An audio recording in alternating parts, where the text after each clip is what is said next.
Welcome back, guys, to another episode of Suffer Up. This week, we are coming at you with another interview. Our special guest today is Mr. Neal Grossheider. Hey, you got it. Did I say it right? You did. All right, good. It's not an easy one. I'm practicing. It is not. Neal is a former he's a veteran, now a current entrepreneur. He's going to give us some information today that we don't have. That's the whole point of bringing these guests on, is to get a different perspective and get new information. So we're going to learn some things from Mr. Neal and, kick it off. Nate, you got anything? No, super excited. Got to meet our guest speaker today a little bit here in the shop, and super excited. He's got a really interesting, awesome story. So really excited to network with you and be able to hear a little bit about what you can do to kind of support. Our mission here at Suffer Up is to encourage and lead others to suffer with a purpose and to level up in life with an emphasis on spiritual, mental, and physical well-being. So, however, we do need to recognize a really awesome, super, just awesome group of people and partners with us, and that is Soft Socks. Yes. For those of you who have been listening to our show, we stand behind, support, and love our partners at Soft Socks. They make a toe compression fitting sock that is form-fitting to your feet. They wick away moisture. As the summer months are now upon us, our feet get rather wet while we're running, and so it helps move a lot of that moisture away from our feet, and they've been super comfortable. I now have almost 300 miles on a pair of socks, and I don't have a hole in them, which is a huge testament to their durability as well. We can honestly report on that. So if you go over to our bio, you'll be able to see a link there to click on our link tree, and then we still have a discount code, which is SUFFER10. So get your pair of socks before that code does run out, please, and support them and who they are, veteran-owned company. And they are about to embark possibly on a new journey, and we're super excited to be partners with them. So yeah, we're very thankful for who they are. So Soft Socks, softsocks.com, and get you a pair of sweet socks. So you got any toe socks, Neal? I do not. No? Well, we need to get you a pair. I need to. Yeah, they're fantastic socks. So that's awesome. Check them out. On any run, working around your house, you can wear thong sandals with them. Yep. Wear the flip-flops. You can wear the flip-flops with them. So they're awesome socks. They're my favorite sock just for that reason. You know, after a long run, you just throw on some flip-flops. Don't even have to take your socks off. That's fantastic. Kick the shoes off, put the flops on, and you're back in dad mode. Yeah. But that's like the new thing, like the Gen Zers now, they can't stand the sight of feet. Yeah, so they have to have... people sell feet pics online. I don't get it. Is that a thing? It is. That's awesome. Yeah. Good for them. And so they have to, if you notice, they're wearing slides with socks all the time. Yeah. So whatever. It used to be ugly and nasty, and now it's like the acceptable thing. That's normal. Yeah. So anyway, well, thank you, Soft Socks. Yes. All right, let's hear your story. All right, Neal. Tell us a little bit about yourself. Give us some backstory on you as far as, how you ended up where you're at. Yeah, we'll do. Well, first, thank you guys. I was honored when Ryan asked me to come and be part of this. It's awesome. Like, I love what you guys are doing, so I was really appreciative to even ask me in the first place. But yeah, I'll do a quick little backstory on me. I was prior Air Force for just under 10 years, and I was a navigator on HC-130s. We did search and rescue, combat search and rescue, that kind of thing. And I begged to come down here to Pensacola to be a flight instructor for the new combat systems officers, what they call them in the Air Force. So came down here, finished out my career doing that. And near the end of my career, I got my real estate license. I did that literally because I did not understand dinner table talk with my wife. I was so lost, and I would always get the, "Oh, honey," kind of thing. Your wife's a realtor? Yeah. Gotcha. And so I was like, all right. So I got my license just to understand dinner table talk. And it worked out really well because the department that I was in the Air Force was called Instructor Training School. So I taught new instructors how to teach an aircraft and a sim in a classroom. But I was their mentor when they would come in as well. So I had to figure out their housing situation. And it just happened to work out that I had a real estate license. Never the plan, it was like a tertiary thing whenever I got my license. But whenever I separated from active duty, I just immediately fell into real estate. So I did a Palace Front, got a reserve gig over at Hurlburt, and then did real estate full time. Fast forward like 4.5 years, I was working 70-ish hours a week, constant. Like the only time I had off was Sunday mornings to go to church with the family, and that was it. Everything else was real estate, constant. And I was never passionate about it. I didn't care about it one bit. Um, so I was like, one day I was like, I've got to do something that I care about. I've been giving all this time, and I got to do something that I love. So I started looking into becoming an adjunct professor because that's the stuff my passion is truly teaching, instructing, coaching, and helping people. And so started looking at that, but it was going to be like a minimum 75% pay cut. Like that was the best offer I got. And I was like, oh man, Wow. I cannot do this. Was that for like at a college or It something? was at a university. University. Yeah. Okay. Just an adjunct wise though, because you have to start at like the very bottom, which is fine. And I was like, we talked about it and we were good with taking like a 40% pay cut because it would not affect our standard of living or anything. But not 75%. 75% That's was a a big little cut. much. Yeah. Yeah. And I was like, we just can't do this, man. So I started looking to franchises as in like semi-absentee franchises. And I was working with a franchise coach. And so he was sending me things. And my wife, about halfway through, well, a couple months through, she's like, she's like, you have a reserve job. That's part-time. You're going to do adjunct full-time. And there's no way you're going to do anything part-time. Like you do everything 100% no matter what. There's no way you're just going to be able to look at it a couple hours a week and say it's good to go. I was like, okay, valid point, babe. So he was like, if you're dead set on franchises, see if there's something that is your passion. And I'm like, I'm not dead set on franchises. I really don't care as long as I get to teach and like help people like that. That's all I care about. Yeah. And she's like, well, just ask. So I went back, told the franchise coach, I was like, hey, boss, curveball. Here's a punch list of things, what we were talking about earlier. Yeah. And like, here's a punch list of things that I have to have and things I would like. And he was like, he came back after a little bit and was like, have you heard of the alternative board or tab? And I was like, nope. Like, bro, I've heard of like McDonald's, Burger King, Chick-fil-A, Taco Bell, those kind of things. Never heard of this. He's like, check them out. So had a interview or a discovery call with one of these guys and gave him the same list. And he came back and he's like, dude, we can hit all of these except for one. I was like, shut the front door. Are you serious? Wow. He's like, yeah. He was like, most of these are standard. They're in our operations manual. And I was like, let's talk. So we started talking. I did some discovery with him. And we went to an actual meeting in Atlanta, like an actual tab board meeting, which Ryan, you've actually got to experience one. Yeah. And on the flight back from Atlanta, it was just like, yep, this is it. That's cool. So, yeah. At that point, did it feel like a calling? It did. Yeah. Like Yeah. Once you found out and went and experienced it, you're like, yeah, this is it. This is home. It was like, once I felt it, it was like, I feel like this is exactly why God put me on this earth, Yeah. is to do stuff like this.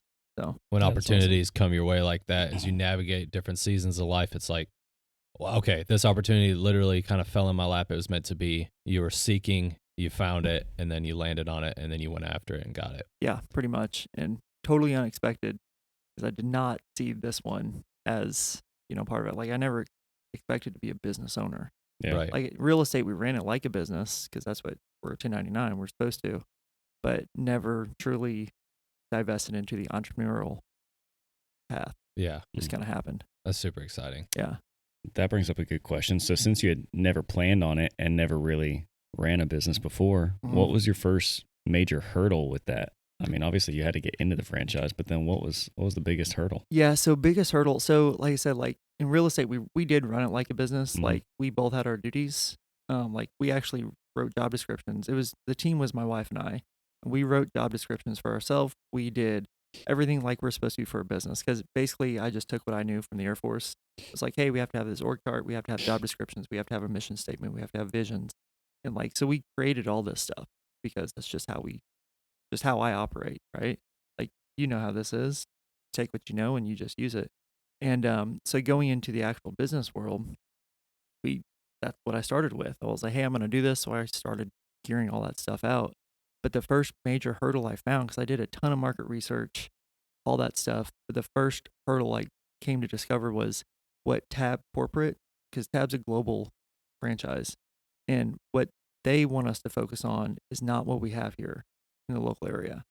Totally different. Like they're looking at New York, Nashville, Jacksonville, Atlanta, They're Denver, looking for the big players. bigger players, right? And they say small business, but their small business is a minimum of 500,000 gross. Yeah. And I'm like, dude, that's cool. that's like an eighth of the small businesses here in Pensacola. Yeah. Yeah. So that first hurdle hit me hard when I was trying to find members. I was like, there's nobody here. Did you feel like you messed up? Like you're I like, man, did I chose the wrong thing, the so wrong place. not really, because really what it showed me was I'm focusing on the wrong people. Ah. And there is another company in Pensacola that does very similar to what we do, not exactly, but kind of similar, Mhm. but they focus on those bigger players. And the more research I did and the more I looked into it, nobody is helping the little guy. Like, Yeah. nobody is helping the solopreneur or the company that has like 5 to 7 employees. Yeah. They're not a factor for these other players. Yeah. And it's like, they're just as vital. They're actually more vital than these bigger companies because they make up 60% of our economy. So we've got to focus on them. Yeah. So I totally took that and was just like, I'm just going to switch it all and went from there. Our area is kind of unique in that it's made up of a bunch of small businesses, and you said 60% of our economy here is those tiny companies. Yeah, it's crazy. That Like is if you wild. stop and think about it, it's like we're not focused on the little guys. And Yeah. even scarier stat is within the first 3 years of a business starting, 70% of those businesses fail. Wow.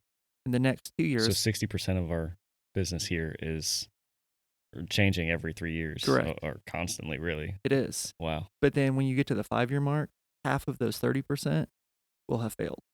Only half of them are actually succeeding. Wow. So 15% total after 5 15% years. total. Yeah. Then at 11 years, only 9% of businesses that start today will actually be in business. Wow. It's like So- a small town USA in a big body almost. That's Pensacola exactly what it yeah. is. Yeah. And then Wow. Yeah. we've just based our economy so much on these small businesses because everybody shops local here, Mhm. which is awesome. I mean, that is Yeah. a true benefit of Pensacola. But man, over half of our economy, like the majority of it, is based on these businesses that are failing, and nobody's helping them. There's a big need there. Huge need. Yeah. So I took that big like hurdle. Yeah. And was like, man, we've got to do something for this. It's a cool, like it's a unique place because it offers a lot of opportunity for new people that want to start businesses Mm-hmm. because you're competing with a bunch of other small people. It's not like you're up against some big giant corporate and Mongol here. Yeah. But it also creates a ton of competition and diversity in the market, Does. which makes pricing difficult around Yes. here. Yeah. Yes. Because you got all these fly-by-night people that are small businesses but have far less overhead. Excuse me, far less overhead than some actual company. Oh, very much so. Yeah, and that's a big part of it. And Yeah. so, That's awesome. So going into kind of like, obviously you saw the call, you answered it, and then you jumped headfirst into mhm. this business that you're kind of like slightly uncharted waters, right? Very much so. Yeah. And so obviously with that, there's going to be a bunch of struggles. So Yeah. take us on a journey from you're flying back from Atlanta and then you're jumping into this business venture. What has been kind of like, obviously you're kind of on a high once you've accepted this and you're like, okay, I'm going to do this. And there's that excitement of starting Yeah. a business, right? Having been a small business owner myself for a little while. What's been your lowest moment in building your business? And can you describe a time when everything felt like it was just kind of just falling apart? Did you ever have that, or was it just always on the up and up? No, I wish it was on the up and up. That would be fantastic, right? I would not be truthful if I said that. No, it's actually like those two questions actually is the same moment. for Okay. me. It was actually last year we had 3 members exit Tab within a week. Wow. Wow. And 2 of them is because, well, one of them had a baby and they put their business on hold. Okay. So we were like, yep, totally get it, man. Focus on your family. That is the most important thing, Mhm. right? Like, Yeah. So we understand that. The second one, she had a bunch of business things that just all of a sudden happened to her. And she was like, I'm shutting the business down. So she shut her business down, and that was within a week of each other. And then just a couple days later, one of our other members, he is doing some exciting things. He expanded his business into Mississippi. So he's like, hey, I'm focusing all my time and energy over there. So I'm getting out. Yeah. And that all happened within 10 days. Wow. And that was like, oh my gosh. Like, I'm just over a year in business and I just lost, like a fourth I was gonna say, of how my many people did you members have? at that time, it was like I only had like 20, if Wow. that, not even. Yeah. Didn't even have that many. So I had like, yeah, probably like 15 to 18 members at the time, and I lost 3 of them, and I'm like, oh my gosh. Yeah. Like, I was Yeah. like, so the cool thing about Tab is, because Ryan, you've been to a Tab board. Yep. And me as a Tab business owner, we're called TBOs. We have to be on a board with other Tab business owners throughout the world. So there's actually people on my board who are in Israel. Wow. So yeah, so whenever when we talk, because we meet once a month, and we go through our struggles, we go through our Mm-hmm. challenges, our excitements, all that stuff. I brought it up, and I'm like, guys, I don't know what to do. Like, this is terrifying right Yeah. now. So that was like probably the lowest I've been. And I talked to my contractor Mickey. He was the only contractor I had at the time, and we talked and talked in depth. And it was just like, that was a very low point. Yeah. So I was like, am I doing this right? Yeah, Yeah. I don't know. Your contractor, that's like your employee, your 1099 employee. Yeah, Gotcha. yeah. Mickey's our chief facilitator and coach. So Gotcha. yeah. So as the business owner, you can facilitate and coach these groups, but then you can also hire facilitators to do Yes. that for you. Obviously, Yeah. that's the goal. So you're not doing everything. Correct. Yeah, that's the goal. And he's a much better coach and facilitator than I am. And so is Tara, our newest hire. She's naturally a coach and just naturally a listener.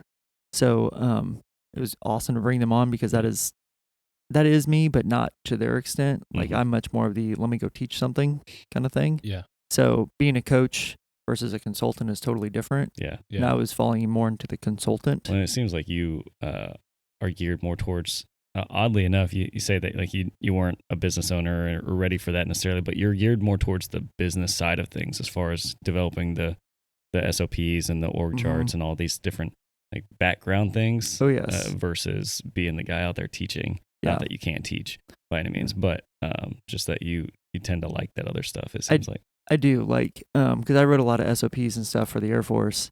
So that was one of the first things I did. Is we have poor Mickey and Tara.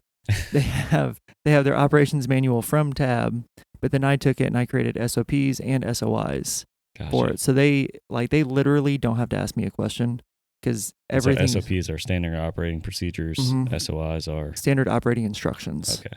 So like their like have them start at the SOI, the instruction portion. And if they have a question on, hey, what do I say at a networking event, or what's a good elevator pitch, or whatever, I literally have it spelled out for them. So you try to make this as hands-off as possible. It is as hands-off as possible. That's awesome. Yeah. Wow. Yeah. So it sounds like you hit on like some really big things. I just want to like kind of expose a little bit. Was you obviously have a strong team. And so like without a strong team, you don't really have a strong business. Correct. 100%. And then you are also in the framework of building a strong infrastructure within your business. Yes. This is how we operate. This is when we encounter these things, this is how we're going to address them. And everybody's on the same page. Yeah. As far as having just one cohesive unit and a well lubricated functioning machine that is ready to face whatever struggle the business may have, right? Yeah. And so like you're in the low, you lose those members essentially of your business, and then you already had the infrastructure, I imagine, because you're a year into this business venture. So then, how did you see yourself kind of out of that? Like, what avenue did you take in order to kind of bring everything back to home plate and be like, okay, we lost them. It's unfortunate. What was your internal dialogue at that point, and how did you move forward after that? Yeah, so that's a great question. So like with me, everything I do, God is involved. Yeah. Like that. I mean, my faith to me is everything. So, and I have always grown up with the understanding that God will never give me anything that I cannot handle. Absolutely. So everything that He gives me is just something for me to conquer and something for me to pass along. Yeah. So with that, whenever I was hitting this low of just like, oh my gosh, are we doing this right? The internal dialogue was really like, no, we're doing this so you can grow. Yeah. Like you need to understand what this is like so you can become better, so you can help Mickey become better, so you can help, more and more businesses accomplish their success stories and their goals. So that's really what the internal dialogue was. So then it was just like took a step back. It's like, all right, here we go, man. Like, what are we going to do to get more members now? What are we going to do to retain the current members that we have? So, which actually sparked some other ideas for us as well. Okay, that answered my next question. I was going to ask you how that experience changed and kind of shaped what you did moving forward. Yeah. And so you did like implement new things to We did, yeah. retain? Right after that, we started because the biggest thing was like retention at that Mhm. point, right? Obviously, right? We just lost like a quarter of our members. Yeah. So, okay, how do we retain these people? Because it's much cheaper to retain than it is to acquire.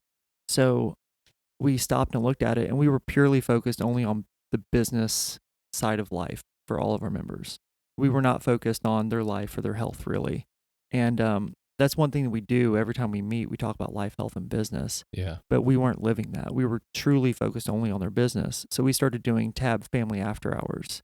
Every quarter, Tab members get together and we just go hang out. That's We just awesome. go eat, drink, play, because that's the other side of life that, we have to help focus in on. So we call it the Tab family. Mm-hmm. Like that's our big push is we are a family. So if we can get everybody together and be coming together for like Thanksgiving or Christmas, Yeah. you have the crazy aunt, you have the uncle who's sleeping on the couch, that kind of thing. That's truly what we are building and trying to build is just this family environment. So that's what sparked it. It was like, hey, we are low. What are we going to do for these people? Because we were obviously not enough. Yeah. Mhm. So how do we become enough for them? Can you explain that life, family, business thing? How does that work? Yeah, so it's a pretty cool thing. Really cool concept. It's actually something I stole from the tab board I went to in Atlanta. But every time we meet, we rate our life, our health, and our business 1 through 10, how you're doing that day. So basically, it's a way for us to get a check at least a minimum of once a month, hopefully twice a month, to see how you're doing. Yeah. Just a quick check in. And what we found is like the psychology behind it is it breaks down barriers like immediately. So like when we ask about life, because your life, your health, and your business, they're very different things. Right. Like you can go into like the 7 circles and all that stuff with health, but we just kind of generalize it all in one. But like, my life right now is probably like a 7-ish. My health, I'm going to say is like an 8.5, and my business, it's going okay. It's probably going to be about a 7.5, maybe 8 as well. Very different things, but like we had some traumatic stuff happen back in May, and my life was down probably to like a 4.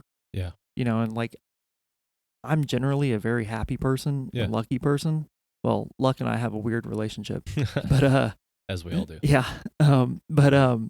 Like I'm never that low, and it's taken a while for me to get back up, for that aspect. And it was really I took away from business from that. And that's really where we want to try to focus is because when we meet and we talk about life, health, and business, when one part of that triad is down, the others follow. Yep.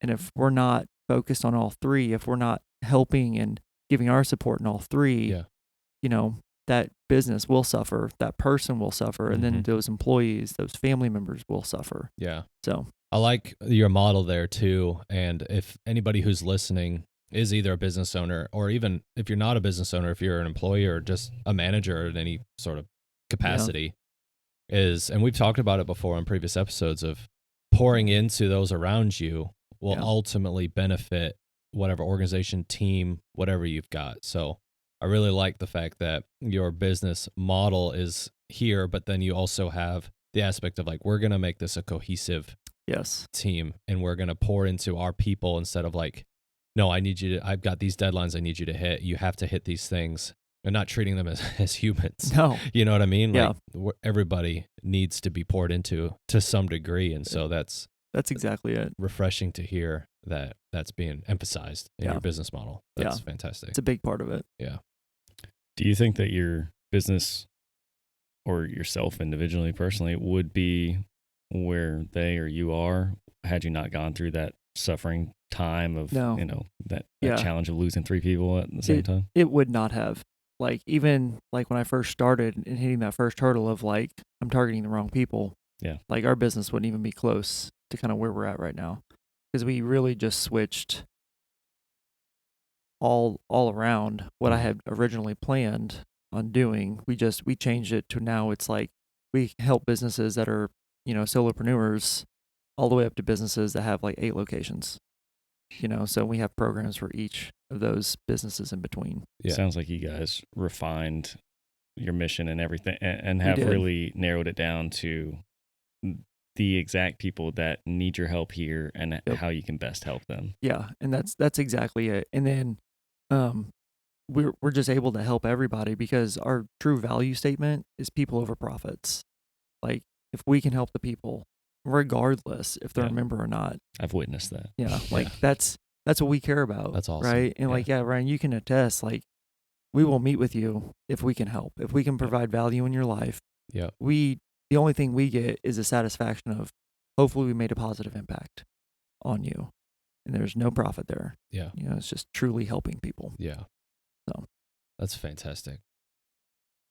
Going through that hard time, I know you said that it was a good way for you to implement new things and kind of bring Mickey along because he was already with you at that point. But how do you think that changed how you lead Mickey and others going forward?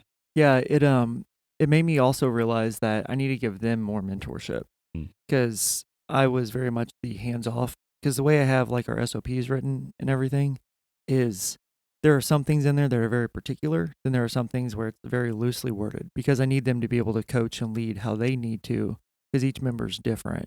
So I'm not going to tell them exactly how to do it. I need them to, know their stuff. But it made me realize that I'm not giving them the professional development, the mentorship that I'm expecting them to give members. So it made me stop and be like, all right, man, like, what can I do for you kind of thing? And it's really, how can I help you and how can I help Tara? How can we get you guys more involved in these kind of things? And what do I need to do better for you that I'm lacking on? And Mickey is we're really good friends. So he's very transparent with me. He is definitely that employee that's like, boss, you're wrong, man. Don't do this. Or you're an idiot. Just I like Mickey. Yeah. Mickey and I have a very similar personality where we're Yes. just blunt and straight to the point. yeah. And he's very much like that with me, which I appreciate more than he would ever know because it makes me stop and realize of like, okay, like I got my head so far in the sand, I'm not looking around me. Mm-hmm. And he is. He's always got my back. He's always, checking things out for me. Yeah. It's always nice to have guys like that in your corner. It is. Yeah. But it made me realize I have got to, help him, mentor him along the way as well. People matter. So much. People matter. Mm-hmm. That, falls in line with everything we're trying to do here with your business. Like, pour into people. Even Yeah. it benefits you in so many ways. Yes. And you get just a sense of gratification there. Yeah. As a business owner, how do you balance being transparent about your struggles while still inspiring confidence in your customers or your employees? Yeah, that one's hard because I am just naturally a super transparent person. So it is easy for You me. can be too transparent. Not you. yeah. I'm just saying No, in but I general, like, can. you can be too transparent with people, especially customers. Yeah, 100%. And that is me. Like when I did real estate, I talked myself out of more sales than I had Oh, no. because I'm just too transparent. I'm like, dude, you guys don't want this house. Like I would just tell them, like, that's just naturally how I am. Just tell them like this isn't the one for you. Yeah, just be like, dude, guys, this is not it. Trust me. Yeah. Or do you guys see that baseboard? Yeah, they had some foundation issues and blah blah blah. And they're like, what? And I'm like, and then I'd stop and think, and be like, man, that's like a $12,000 check I just lost. Crap. But you did the right thing. Yeah, you had You know their what I best mean? interest at And, heart. and that's why I never really focused on it too much because it was never focused on the money aspect. I was more focused on the person Yeah. because they would have issues down the road. Mm-hmm. Right. Yeah. So like that true transparency though, because they would come back and be like, Neal, you gotta stop talking. Like we're gonna switch to somebody else who's actually gonna sell us something instead of talk us out of everything. Yeah. Like crap. Okay. So that transparency is really hard for me to like just kind of shelter a little bit. Mm-hmm. But what I've learned in doing like Tab as a business owner with my customers who are all business owners is that transparency has allowed me to like show true empathy. Yeah. Like, Yeah. hey, like I get it. We're in the same spot. Like right now, it's like I sit down and I have somebody be like, Neal, I need you to shut your mouth for 50 minutes and I'm just going to rant. Yeah. I'll stop and be like, can I bill you and just do the same thing? Yeah. And they're like, yeah. Yeah. So it's like, Yeah. we kind of come full circle, but they understand that I'm on the same playing field as they are. Yeah. And, like I'm there to help them, but they're also helping me more than they could ever know. But they would never know that if I wasn't transparent with them. Yeah. I think you guys have built a really good community there where it feels like obviously, some people may be doing better than other people in their business, but it feels like we're all in it together. Mhm. And it's nice to know that, like, hey, this guy may have been there before and has gotten Yes. past that hurdle, and now Yeah. he can help me. And then and then he may go through a hurdle that I've been through before. Just because he's farther along in business, maybe he's never had an employee and I have, Th- and I can help Yep. him with that problem. Or just it feels like a really good community. It is. And Ryan, you hit a great point there. There's this little video. It's like a 1-minute video that Tab has. It's this cute little cartoon video of this. It's like, imagine this business owner walking through the woods and he gets stuck in quicksand. And his parents come by and they say like one of two things, like, "You're doing great, champ. Keep it up." Or, "We told you not to do this in the first place." And you're like, "Yep, that's pretty accurate." Neither of those are helpful. Yep, neither of those are helpful. Then a business consultant comes by and is like, "Hey, if you do this, this, and this, you'll be out of the quicksand. You'll be good to go." Then he walks away and you're like, "Okay, cool." Still stuck in quicksand. Financial advisor comes by and it's like, "If you follow our program, our 10-step program, we'll get you from here to here." Yeah. You're like, "Dude, I'm still cool, man. Got it." Yeah. And then a tab board walks by and they jump in the quicksand. And the guy's like, "This is great. I have company, but now we're all in quicksand." And they say, "It's okay. We've been here. We know how to get out, and we'll get out together." Yeah. And it's like, that's the best like metaphor for what we do. It's like, we've all been at one place or another where somebody has not. And if we can rally around each other to learn from each other, to learn each other's school of hard knocks, we don't Yeah. have to go through the same school. Yeah. It's We so can- true. I Yeah. think that really resonates with our message and Oh, yeah. our listeners here, as far as no matter what you're going through, if you're a business owner or not, there's always something that somebody else has been through that you haven't and you're going to experience. Yeah. So build your community, build it strong, and be Mhm. there for the people in it. And likewise, they'll be there for you. Yeah, that's 100% it. I'll throw an analogy in there. That kind of epiphany moment this last week was we had one of our listeners reach out, call and talk to me about some things he's going through, and a buddy that is going through some hard times right now. And through that conversation, I kind of had this like light bulb moment. And I'm like, he was talking about some of the experiences that I had shared and some of the trials and stuff that I'd faced. And I said, "Man, I don't have anything special to say. All I have is a key. Everybody has a key. I just now have to share my key with your lock, so that way you can figure out what unlocks your lock." Yeah. And so I kind of liked it, because I'm like, we all have different keys and different experiences. The key would be the experience or struggle or trial Yeah. or whatever. And sometimes people just need help opening up their lock to be able to figure out, like, okay, how do I face this? I've never experienced it. But by being vulnerable and being open and sharing those things with people, you can network, you can grow, and ultimately benefit from that. And so if there's somebody that's listening, whether it be a business owner, whether it be personal issue, financial issue, whatever, we hope that we'll be able to shed some light on that. And like, we're all men in this room, and we as men don't like to open up at all about anything. No. Like, we're naturally a clamshell type person. I don't know why, but we just are. Women are tend to be a little more open.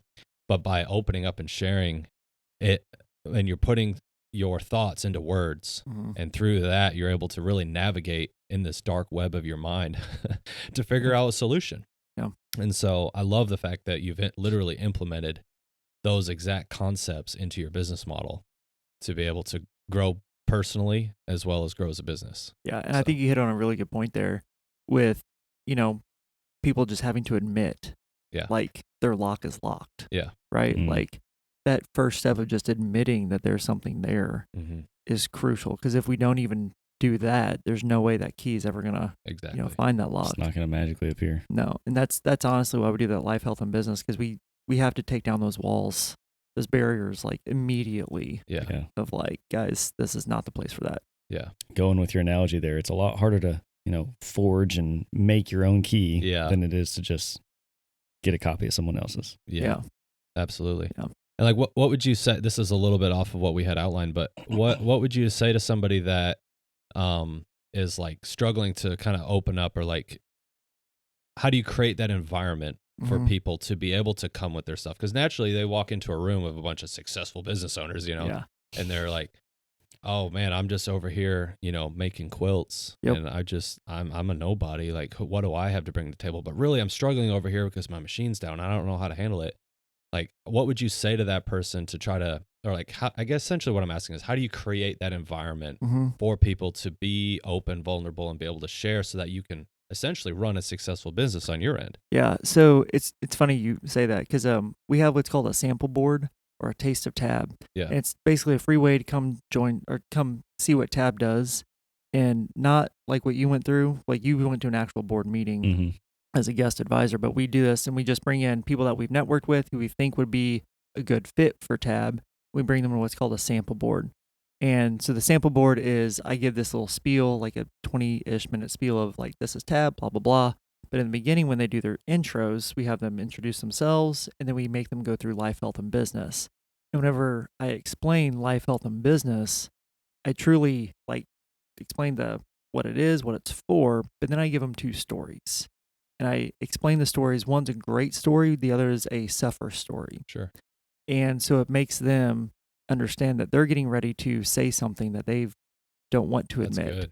So I'm showing them like, hey, if it's going great, it's going great. Even if the numbers don't look great. Like a 7 for some people is like an amazing number. Yeah. 7s for others are like, man, I'm slacking. Like things are bad, right? So it's all objective to how you see it. And those are the stories that I'm using. The stories from one member who came in, he's like, I am 777s, baby. And there was cheers. Yeah. Like he's never had that high of a number before. And we were all super stoked. Whereas there's another one where, that person is constantly 8s and 9s. They came in and said life is a 3.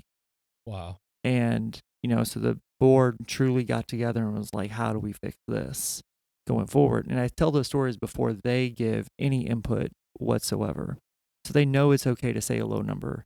And they know it's okay to say, hey, I'm a 7 and I think I'm doing great. Mm-hmm. So we try to minimize those barriers immediately just to allow them to say, okay, I can open up. Yeah. Here. And we usually have people walk out of these sample boards. Most of them are always strangers. Yeah. And they walk out of like, I feel like we've just formed something. Yeah. I feel empowered. Yeah. Yeah. Exactly. That's really good. I think you facilitating, you or making, whoever is doing it, facilitating the meeting and doing your own life, health, and business and being open and honest from the get-go, I think that starts that feeling in the room. It does. Because the board meeting that I went to and got to experience with you guys, Nate asked that question, and I thought to myself, I didn't ever really even consider that when I was there. I didn't feel that concern or question at all. And thinking back on it, I think, well, yeah, some of the other business owners in there were probably doing way better than me. Mm-hmm. And my question might have seemed dumb, but I didn't feel like it in that moment. And so that was a good question. It is. To know, like, how can we facilitate that in meetings with other guys? We're sitting around at a coffee shop or sitting around in a church group. How do we facilitate that? And I think it starts with you. Yeah. It starts with you being open and honest and like, listen, guys, this is what's going on with me right now. We're all at different points in our life, but this is where I'm feeling.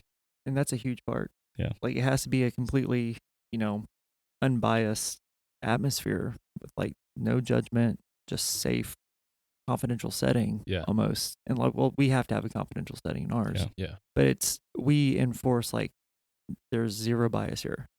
Like if somebody says something, like I don't care what your feelings are on it, you will not downplay them here. Like they are opening up.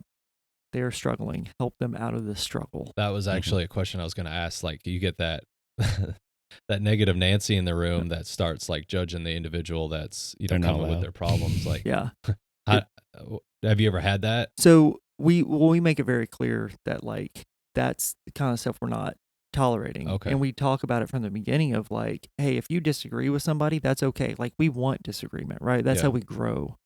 But you disagree on a tactful level. Yeah. Mm-hmm. It's, hey, I don't really believe this is the case. I think you should do this, this, and this. Okay, cool. Got it. Yep. But it's not no, you're an idiot. Yeah. Like, that's not helpful because now you're just shutting people down. Yep. No, yeah, that's good. Again, it comes back to the facilitator, to the leader. Yeah. And this episode was supposed to be called Entrepreneurship, but it's really. I mean, it is. It is all super important to entrepreneurship. There's a lot more to it than like owning a business. It's about being a leader. Yes. And in any setting, like I was saying, even in like a church group or something, you could be that leader and you facilitate the emotion of openness and you facilitate that emotion of, hey, we're not going to tolerate X, Y, and Z. And if somebody oversteps those boundaries, then you got to make the hard call and say, hey, you're not meeting the standards that we set here. Get out. Exactly. You have to address you're bringing the rest of the group down. Yeah. Yeah, it has to be addressed. It's just that's a powerful leadership right there. So Yeah. you guys are doing good things. Well, thanks, buddy. You mentioned a few months back you were at a low when Mhm. life was that it was life Yeah, was a so four? we actually had like 3 deaths in our family Oh man, within a week. Well, Jeez. within 10 days, I'd say. Yeah, Everything it happens was within 10 days. everything happens within like 10 days, and it always comes in threes. Yeah. But no, yeah, so it was quick and dirty with it. My uncle passed away. He was in the hospital. We didn't expect him to pass away so soon, but it happened. So then we went back to Missouri for the funeral. The day of the funeral happened, and our dog had to be rushed to the ER, the vet ER. They thought she'd be okay, wasn't sure.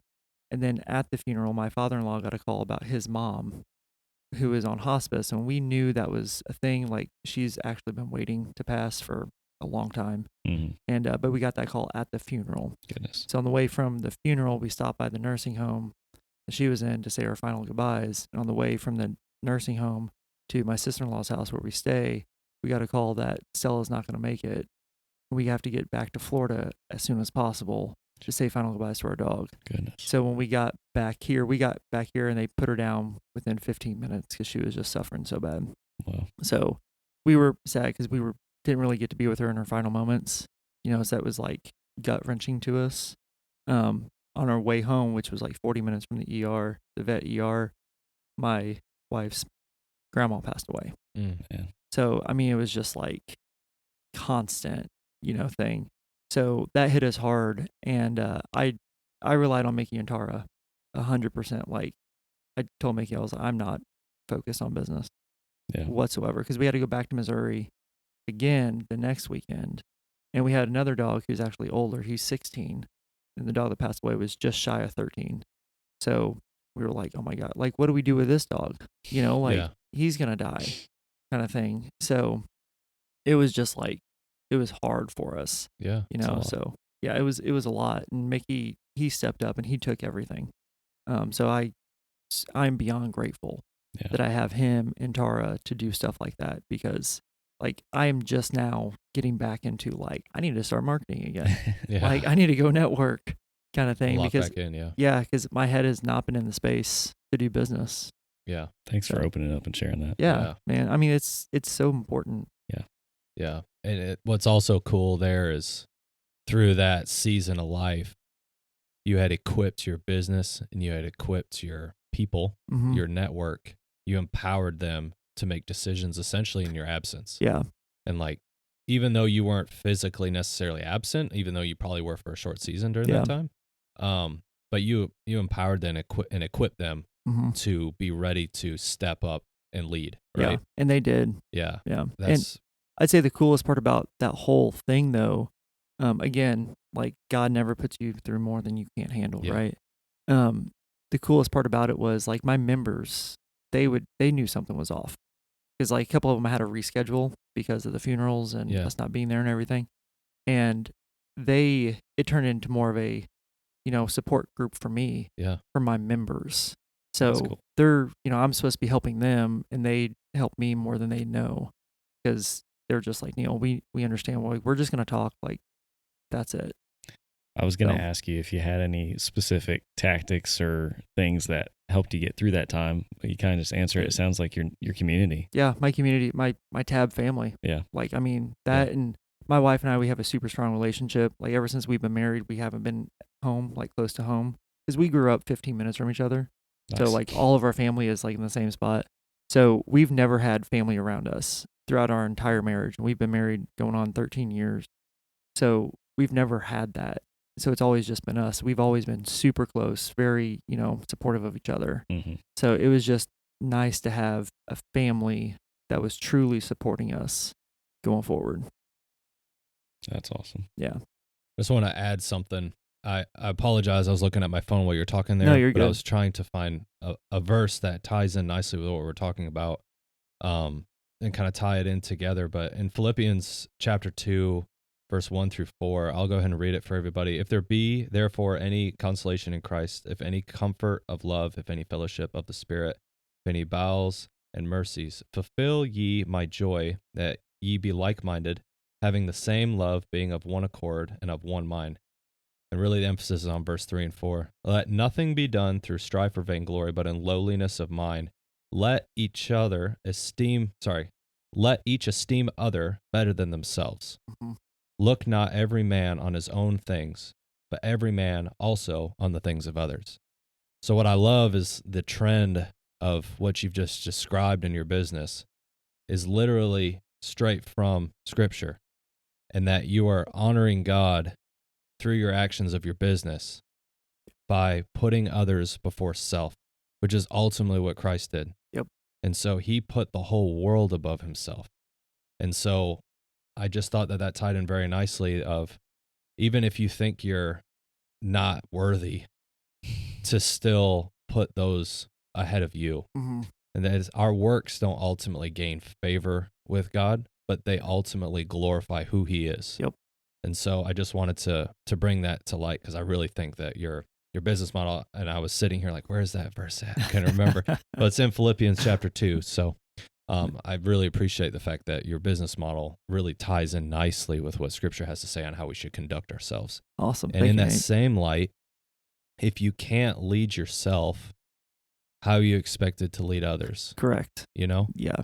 And so I really think that if there's, like in your situation, you were faced with a problem, you were faced with a struggle or a trial, Mm-hmm.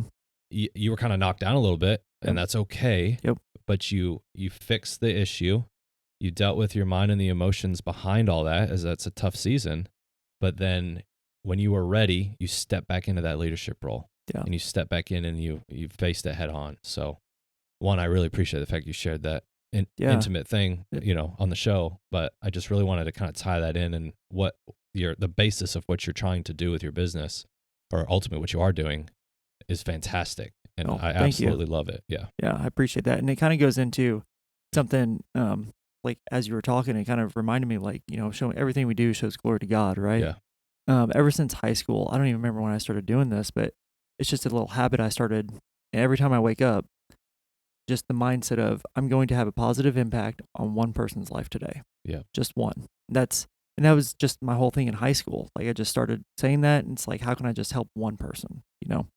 And I think what I realized, the coolest thing about Tab is, on my way back from Atlanta, I realized it was just like this almost like aha moment of, God has given me a platform that now it's not just me having a positive impact on one person's life. I can create a community that their entire intent is to have a positive impact on one person's life. Yeah. And if we can replicate that intent, it's a big org chart, man. It just keeps it getting is, bigger right? and bigger It just as keeps it getting goes bigger down. and bigger, and it's just like, imagine the community we could have. Yeah. So, like, bringing Mickey on was like the easiest choice I ever had, as a business owner. That if you ever asked me what the easiest choice was, not the hardest choice, easiest choice is bringing him on, he and Tara, because they both have the same intent of, like, I just want to help. I just want to give. I just want to make somebody's life better today. So it's like we're able to establish a platform for them to go out, show a positive impact, Yeah. emulate that's all they're doing. And then those people, those board members, our clients, just the people we meet with who aren't even clients, they see that that's what we're doing. And we want to just enforce that, like, hey, just be positive. Have one person that you have a positive impact on today. Yeah. Like, that's it. One at a time. Yeah. Go ahead. I know. I was You're smiling good. as you said that about changing one person's life or making a positive impact on one person's life. Because when Nate and I started this thing, we said to each other, man, if we can just help one person, like if we can help one person get through a hard time or come to know God or whatever it is, then it's all worth it. It's totally worth it. Like, however much anything costs, however much time we spend on this, Yep. However long he slaves away on editing these podcasts It's getting easier. that I make so difficult to edit. No. It's all worth it. And Yeah. I think within the first week of posting our first episode, you got a message. I at least, I know within my community, I've gotten at least one phone call a week for the last month of somebody that has called me, not text, like called me to talk about the stuff we're talking about on here. And you sharing even the slightest bit of like your vulnerability there, we know that this is gonna hit somebody, and they're gonna be like, man, that was really good. Yeah. And that also requires feedback for us to know that, because it's part of the communication chain. Yep. And so by us opening up, this is hitting exactly on what you're talking about. Us opening up and sharing a lot of these things. It's not like, oh, that's like a soapbox session. No, that's not it at all. We're just sharing our experiences. We're sharing our key, and then people feel empowered to then share back their experiences. Yeah. And that feedback literally fires Ryan up to keep doing this, because there's sometimes it's like we hit roadblocks. We're like, oh man, what are we gonna do? Like, our schedule's super packed, and when are we gonna record? All that stuff. But it's like that just keeps going, and it just has been a fire under us. I remember after our first episode, he sent me a picture of a screenshot from that he received a message from a follower, and he's like, "We did it. We've changed one person's life." That's awesome. And we're like, mission success. Episode. It makes it all worth it. Yeah, well, I was like, oh, man, I think we need to set a new goal. Yeah, exactly. Yeah. Well, you guys all get this too, because you guys were all in, like, did some sort of rescue. Yeah. Right. So like, just search and rescue background, like, it didn't matter any hardship I went through. If we rescued one life out of my entire career in the Air Force, if I just rescued one life, all my hardships, totally worth it. Yep. Yeah. Right. And like, you guys, I know, have the same thought process behind that. It's like anything you went through. An acronym or a saying called SAML, so others may live. Yep, that's the same one we have. I think that's the things pretty standard for SAR. The things we do that others may live. Exactly. Yeah. It's super exciting for us, and it, like, the feedback just lights a fire. Oh, it fires us It's up. so awesome and exciting. Just even if it didn't necessarily change a life, it just brought something to light for them to be able to really meditate and chew on, Mm-hmm. I heard from a friend of mine the other day, a long time, like, childhood friend of mine, that he has worked out every day for like 2 weeks now. And he started that, a few weeks back after listening to our podcast, and he was just a little motivated to do something, and he's just kept it up. And I was awesome. like, dude, that is freaking outstanding. That is. And the best part was, I asked him, I was like, what's your goal? Are you trying to lose weight? Are you trying to train for an event or something? And he's like, I don't really have a goal. I just want to be more active. I just want to get in better shape. I just want to be better. Yeah. And I was like, dude, that is, to have a small part in that. That's a very so small incredible. part, because he's putting in the work, of course. Oh yeah. But just to know that, like, we may have pushed him just that last little bit to get him there. Yeah. That's awesome. That is awesome. Well, Neal, closing out, I got a couple questions. Yeah, if man. you could go back and speak to yourself at that lowest point, and if there was another lowest point in your life, not necessarily business related, what would you tell yourself? Like, what kind of advice or inspiration would you give to yourself to help you get through that time? Yeah. So when you sent me this question, I actually stopped and thought about it, like, really hard, reflected on it. And honestly, I would go back to myself and say, just trust in God. That's it. Like, do what you're doing. Keep pushing through. Trust. There's no magic pill, huh? There's no magic pill. Just do what you're going to do, because it's the right thing. Really? Surrender of yourself and just Exactly. Yeah. You feel like you had to go through that suffering to get where you're at. Yeah. And I mean, so like I said earlier, like, I have this weird relationship with luck. So I consider myself a very lucky person and also a very unlucky person. So lucky as in, like my friends that I have, like my true close friends, we've been the same friends since 14, 15 years old. Like, we're all best friends. There's like 8 of us. Wow. And that's never changed. It's hard to find. It's hard to find. I have the best family in the world. Like, my wife, my daughter, I mean, they're everything to me, right? Like, I could not be any more lucky. But I have this luck streak that I actually told my wife before we got married. And I was like, babe, I am very unlucky. And she's like, no, you're not. And I'm like, no, like, things happen to me that, like, never happened to anybody else. Yeah. And she's like, oh, haha, whatever.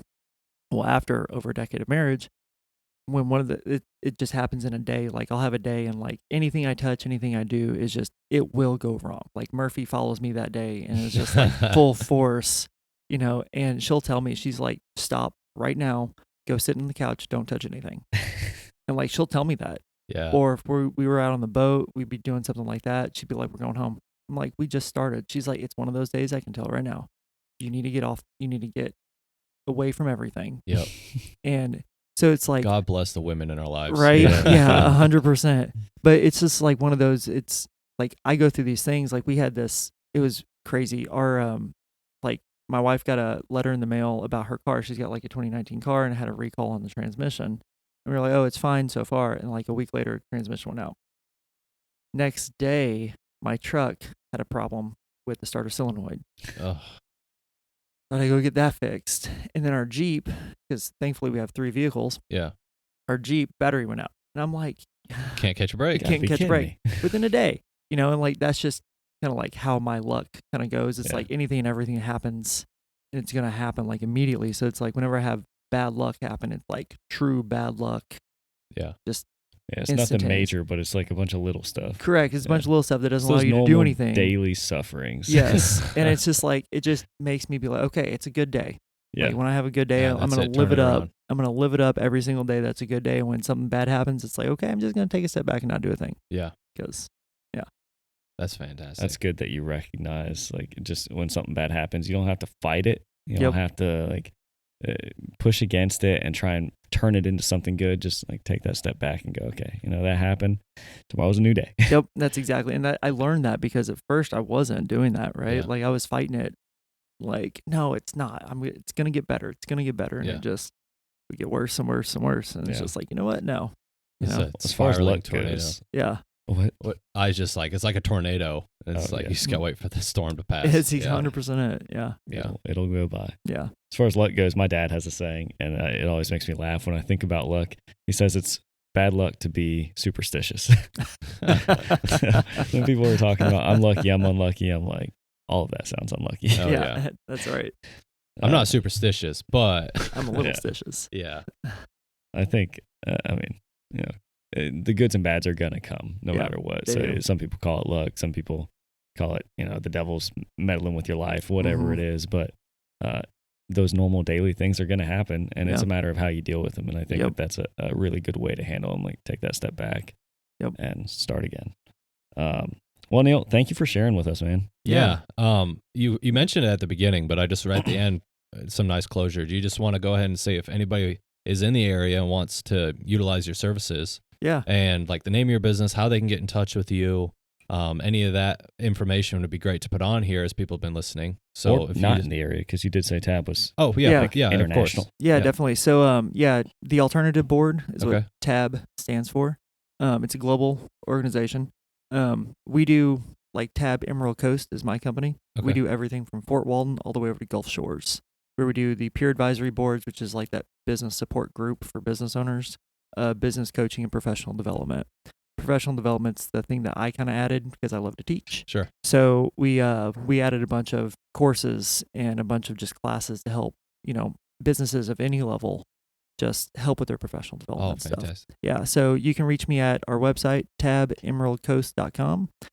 You can email me at Neal, Neal, at tabemeraldcoast.com. Or call me at 850-462-4060. Fantastic. And if you didn't catch that, if you're driving, I will also put all that information in the description underneath this show. And also, if you click on our link tree, and if for some reason you can't write it down or can't whatever, you can email us and we'll be able to get you that information as well through our link Yeah. tree. That'd be awesome. And can I say one more thing Yeah, absolutely. before Go you jump for off here? Because Yeah. I know that we're speaking a lot to vets and spouses maybe listening as well. Yeah. All these things. There's a First company. responders. Yeah, there's a nonprofit in this area called Sparking a Change for Veterans, Okay. who is helping like vets, people coming out of the military, transition to the civilian workforce. Yeah. Right, which is a tough thing for all vets to do. And I'm helping her because she got a big grant from Veterans Florida. She's actually there right now. I was supposed to be there, but we already had this scheduled to Okay. do. But basically, it's helping these vets or people, service members getting ready to retire or separate within the next 12 months, and spouses, military spouses, Oh, cool. start a business. So we have this ton of curriculum for them to learn how to start a business on a successful front. Oh, wow. So that's just awesome. for any military or vets or spouses out there listening to this, that there are resources in our local community that are really pushing to help with this. That That's is so great. cool. Yeah. I know when will- I was Go ahead. when I was getting out, we have to go through your TAPS class as you Mhm. get out of the Yeah. military, and there was an optional course that we could do called Boots to Business Yeah. that was kind of geared for that as far as helping you start your own business. But it was definitely lacking in some. Like I think that it's awesome that she's doing this and offering that service to the veterans, because I knew I wanted to start a business. I was already in business when I was getting out of the military, so it wasn't a matter of if, it was a matter of like how, and what do I need to do next, and what am I gonna face that I don't know how to handle, all the unknowns, So I think Boots the Business was really good at kind of like giving veterans an idea of if this was the right thing for you, but beyond that, there wasn't much support. So I think that's a really valuable thing. Yeah, it's huge, because I was lucky enough, she asked me to develop all the curriculum and teach it. So I was able to teach, these spouses. Do the part you love. You get to do the part I love, right? But it is also like truly helping them transition or find something like their passion. Yeah. And turning it into an actual business. Yeah. It's so scary. You go from that stability to the big wide world. Correct. Oh my gosh. Yeah. The military is so stable. I mean, just people struggle with getting out of the military, and then we could do a whole episode on this, but getting out of the military and going into a regular job. Yeah. Even though, like, if, for instance, if you were getting out of the military going into Navy Federal, like, you've got a job, you're going to have a stable income. Yeah. They still struggle with that a lot. Yeah. So to not even have that stability and have like, I'm going to go head first into my own thing and try and make it work. Holy smokes, man. Not only the paycheck, the benefits, like it's a lot. Yeah. So it's a I big think change. that's awesome. Yeah. I will also put all that information as well in the description of this, so that we can hopefully share that good news and network in that way as well. So we're all about it, and so appreciative of you coming on thank you and very talking much. with us and sharing your story as well as your business model and mindset. And it lines up with what we're trying to do here in this itty bitty podcast called Suffer Up. That's awesome. Thank you guys. Absolutely. And our listeners as well, please tune in. Every Monday we will be launching an episode. And I've already said it before, but please follow our platforms on social media, as we'll have announcements on there as well. And we will be doing any necessary announcements will be launched on Thursday. You can find our link tree in the description of this podcast. You can also find us on Instagram and Facebook as well. Thank you so much for listening, guys, to the Suffer Up podcast. We love you all. We appreciate it. And as always, suffer up. Love you guys.